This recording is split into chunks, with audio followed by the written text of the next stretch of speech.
Hey guys, আজি মই শ্বুটিঙত আছোঁ আৰু এটা বিশেষ বস্তু আপোনালোকক দেখাম। বহুতে খেতিৰ বিষয়ে জানেই, মাটিত কৰে, টাবত কৰে। আৰু এইখিনিত আপোনালোকক এটা অদ্ভুত বস্তু দেখাব গৈছোঁ, যিটো খেতি কৰিছে আমাৰ বীৰেন্দাই। চাব, আপোনালোকে খেতি কৰিছে গাড়ীৰ ওপৰত। বেঙেনাটো দেখাই দিয়ে ভালকৈ। বেঙেনাটো এইটো বেঙেনা আছে, পিঁয়াজ আছে, বন্ধাকবি আছে, এইটো বন্ধাকবি, এইটো গোবৰ সাৰ। তাৰপিছত এইফালে চাব, বেঙেনা আছে। এই গাড়ীখনত আপোনালোকে দেখিব এই বেঙেনা খেতি এনেকৈ কৰি আছে। জলকীয়া, ওলকবি খালোঁ, ওলকবি খালে, বিলাহী আছে, এই বিলাহী আছে।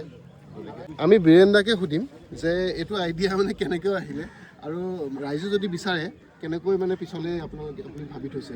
তাৰমানে মই ভাবি থৈছোঁ কি, আমাৰ যিবিলাক মানুহ গাঁৱত চাকৰিৰ কাৰণে এনেই বহি থাকে, গাঁৱৰ দুখীয়া মহিলাবোৰ বা দুখীয়া বুঢ়া দেউতাহঁত, মানে অলপ বয়স হোৱা দেউতা, সিহঁতৰ ইনকাম কমি গৈছে। সিহঁতৰ ইনকাম নাই, ল'ৰা বোৱাৰীৰ পৰা খুজিব লাগে, খোজাও এটা টেনশ্যন। আজিকালি ল'ৰা বোৱাৰীও মা দেউতাক অলপ ভালকৈ নাচায়। বহুতে চাই বাৰু, চবেতো এনেকুৱা নহয়। আমি কিছুমান দেখিবলৈ পাইছোঁ এনেকুৱা বহুত মানে কষ্টত আছে বা কষ্ট পাইছে। সেই মই ভাবিছোঁ এই গাড়ীখনৰ যোগেদি এনেকুৱাই মই মোবাইল খেতি প্ৰত্যেকটো গাঁৱত মানে তৈয়াৰ কৰিম। মই তাৰ কাৰণে বীজ, তাৰ কাৰণে সুবিধা, যি সুবিধা লাগে সেই সুবিধাবিলাক মই কৰি দিম।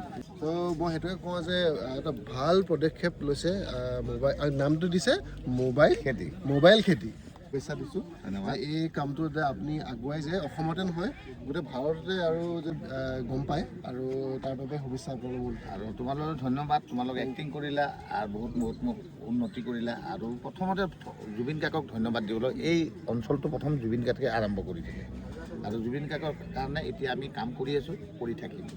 বহুত ডাঙৰ চিন্তা কৰিছোঁ আমি আৰু আমাৰ নিউ পিকনিক এডভেঞ্চাৰ স্পৰ্টছৰ টিমে। ধন্যবাদ। জয় জুবিন দা। জয় জুবিন দা।